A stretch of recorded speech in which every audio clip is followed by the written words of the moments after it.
If your definition of success is win or lose, giving everything you've got and growing or learning along the way, then you're setting yourself up for success. I really think the biggest cheat code in life is just going after it and not being concerned of whether or not you fail at one specific task. Instead, understanding the big picture, what your long-term goal is, and knowing if you keep driving forward and never fucking quit, in the end you will succeed. There's a quote that I've fallen in love with. The magic you are looking for is in the work you're avoiding. I'm astounded by how many people want to be spectacular in life but also want to be normal. By being normal, you are, by definition, aiming for average. Normal people get normal results. Exceptional people get exceptional results. You literally can't do what everyone else does and expect to not get what everyone else has got. By doing what everyone else does, you guarantee average results.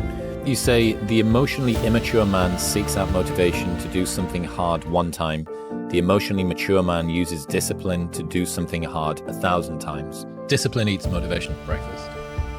You don't need motivation. It's great if it arrives. It's some extra fuel on the fire. But discipline is the thing that you need. What would you tomorrow want you today to do? You tomorrow would want you to keep that promise to yourself. And it's why discipline is so much more valuable. I remember this conversation between Jocko Willink and Sam Harris 6 years ago. And they're talking about how you can't fake bravery. Because if you do a thing in spite of being scared of doing the thing, that is bravery. Right? There's no such thing as fake bravery. Like if you do the thing and you're scared, that's bravery. If you don't do the thing and you weren't scared, that's not bravery, right? The same thing goes for discipline. Doing the thing in spite of not wanting to do the thing is discipline, right? You don't need motivation to get yourself up to go and do a thing. If you haven't gotten what you want, then you're not worthy of it, period. And that's okay. Now you can admit that you suck and improve. Better to know you're bad for a season than pretend you're good for a lifetime. You're not making as much money as you want because you're not as good as you think you are. You're not struggling from imposter syndrome. You're a student and pretending to be a teacher. No students say they feel like frauds for trying to learn. You're a fraud when you get up to teach the class and you've never done it. Make the promise small, build it up step by step.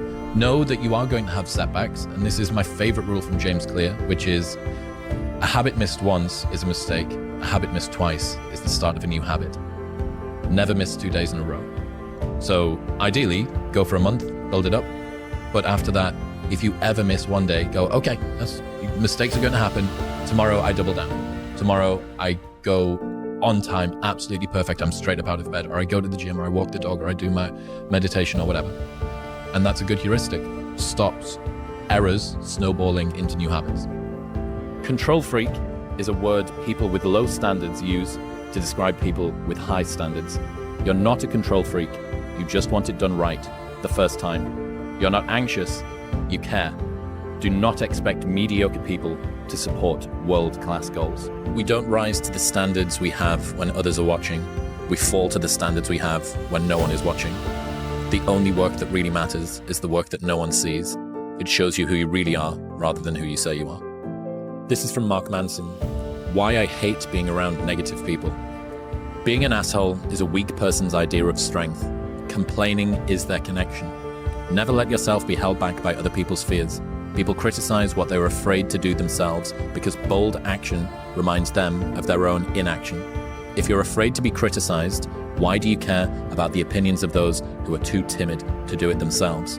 If you are the criticizer, does tearing down someone who has the courage you lack make you better? The more I listen to this, the better my life gets. If they don't have what you want, don't listen to what they say. There's no greater waste of time than justifying your actions to people who have a life you don't want. Everyone is jealous of what you've got. No one is jealous of how you got it. Preparing to do the thing isn't doing the thing. Scheduling time to do the thing isn't doing the thing. Making a to-do list for the thing isn't doing the thing.